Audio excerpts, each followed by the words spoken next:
আমার টাকাটা খুব দরকার দোস্ত।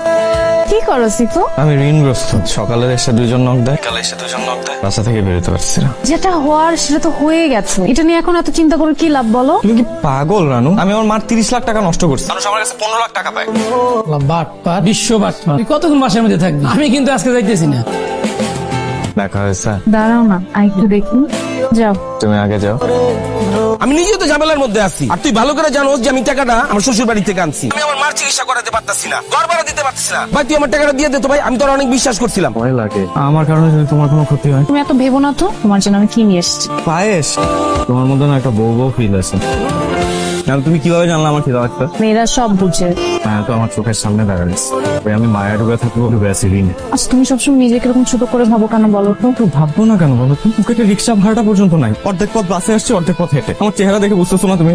পৃথিবীতে কোনো কিছুই চিরস্থায়ী না, সুখের পরে দুঃখ আসে, দুঃখের পরে সুখ আসে। দেখবা এমন সুখ আসবে তখন তোমার সুখই আর সহ্য হবে না। এই ঔষধগুলো আছে? সিফাত কই? ভাইয়া তো বাসায় নাই। তোমাকে ফ্যামিলির সবগুলোই সিটার, বাসায় থাকার পরও দরজা খোলে না। সিফাত আমার 5 লক্ষ টাকা মারিয়ে দিছে। আগামী 7 দিনের মধ্যে যদি আমার টাকা না দেয়, টাকা কেমনে তুলতে হয় এটা আমার জানা আছে। দুঃসময়ের কথা গায়ে মাখতে হয় না, ও টাকা পাবে। সিফার টাকা দিতে পারতেছে না, ও রাগ করাটা স্বাভাবিক না। না মা, ওর টাকা পায় বলে যা মুখে আসবে তাই বলবে। এই তুই আরে কি বুঝছিস? যার সাথে তাই কইছি। বাড়াবাড়ি করতেছিস কিন্তু কয়ে দিলাম রহমত। এ বাড়াবাড়ি কি করছি? তোর কাছে আমি টাকা পাই না? 5 লক্ষ টাকা পাই, তুই টাকা দিবি আর কত আজকের জন্য? এই কিসের টাকা? হ্যাঁ কিসের টাকা? তুই প্রফিট দেখছস, তুই আইছস, তুই টাকা লাগাইছস, গ্যাম্বলিং করছস, ট্রেডিং করছস, তারপরে যখন ব্যবসা গেছে টাকা শেষ, তাও আমি লায়াবিলিটি নিছি যে আমি তোর টাকা ফেরত দিব। তাই বলে তুই আমার বোনের কাছে গিয়ে উল্লাপাল্লা কথা বলবি? আমার টাকা কিভাবে উদ্ধার করতে হইব সেটা আমার জানা আছে। তুই আমার টাকা দিবি।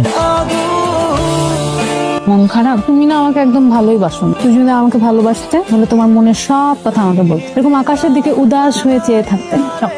তুমি সবসময় আমার এরকম খাওয়াও কেন? কারণ তুমি গরিব, আল্লাহ তাআলা গরিবদেরকে খাওয়ালে অনেক খুশি হয়, তারা তখন মন থেকে দোয়া করে। দোয়া পাওয়ার জন্য আমাকে খাওয়াও? আমি মজা করছিলাম। আমি একটা বিষয় তোমাকে জিজ্ঞেস করতে চাচ্ছিলাম, আমার কেমন যেন লজ্জাও লাগছে। তোমাদের বাসায় রুম কয়টা? আমার বাসার রুম কয়টা দিয়ে কি করবো? তোমার বাসায় রুম কয়টা বলো না? 2টা, একটা ড্রয়িং।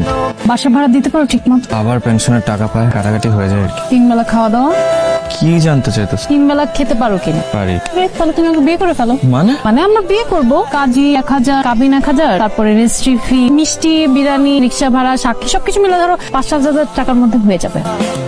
তোমার কি মাথা টাথা খারাপ হয়ে গেছে? আমার না এমনি টাকা আমি নিজেই খাইতে পাই না। তুমি আমাকে এখন বলছো তোমরা 3 বেলা খেতে পারো? আরে বাবা, ভাত খাওয়ার বিয়ে করা এক নাকি? বিয়ে করে তোমাকে খাওয়াবো কি আমি? বেগুন ভর্তা আর ডাল খাওয়াবো, মাঝে মাঝে ডিম হলেও চলবে। পারবে না? না পারবো না। দেখো আমার চাহিদা কম, আমার হাত খরচ অনেক কম। আমি সিফাত নামের একটা গরিবকে বিয়ে করে নিজেও গরিব হতে চাই, এটাই আমার জীবনের লক্ষ্য। এখন তোমার আমাকে বিয়ে করতে হবে। অর্থশূন্য ছেলেদের কেউ পছন্দ করে না। এই মেয়েটা জেনে বুঝে তোর হাত ধরছে, ওরে তুই ফিরায় দিস না বাবা। আরে ছেলে চাকরি নাই, ব্যবসা নাই, শেয়ার বাজারে লস করে 15 লক্ষ টাকা ঋণ করে বসে আছে। এরকম ছেলেকে কেউ বিয়ে করে? আমার তো মনে হয় সে নিজেই খেতে পায় না, তোকে কি খাওয়াবে? আরে শুধু খাওয়ার বিষয় নয়, আমাদের কাছে আরো ভালো অপশন আছে। ডাক্তার, ইঞ্জিনিয়ার, ব্যাংকার। জীবনে চলতে গেলে ফাইন্যান্সিয়াল সলভেন্সিটা খুবই দরকার। জীবনে কি টাকাই সবকিছু? হ্যাঁ, টাকায় সবকিছু। টাকা না থাকলে ভালোবাসা জানালা দিয়ে পালিয়ে যায়। একটা দরিদ্র বেকার ছেলেকে তুই কিভাবে পছন্দ করলি? কারণ আমি স্বার্থপর না, আমি টাকার জন্য কাউকে বিয়ে করতে পারবো না। কি বলছো তুমি? টাকা ছাড়া তুমি চলতে পারবে? জীবনে চলার জন্য অবশ্যই টাকার দরকার আছে, কিন্তু টাকাই তো একটা মানুষের জীবন হতে পারে না। আমি ভেবে পারবো না। তার মানে ওই ছেলেকে তুই বিয়ে করবি? ওর পরিবারের অবস্থান এখন খারাপ, কিন্তু একটা সময় তো ভালো ছিল, আবার ঠিক হয়ে যাবে, এটা নিয়ে চিন্তা করো না। শুধু পছন্দ হলেই চলে না রানু, আরো অনেক কিছু লাগে। টাকা, পয়সা, অবস্থান, এর একটা যদি কম হয় না, সুখী হতে পারবি না। একটা বেকার মেয়েকে যদি একটা ধনী ছেলে বিয়ে করতে পারে, তাহলে আমি কেন একটা বেকার ছেলেকে বিয়ে করতে পারবো না? ও এখন বেকার, কিন্তু আমরা দুজন মিলে চাকরি করে স্ট্রাগল করে আমাদের জীবনটা আমরা চালিয়ে নিতে পারবো।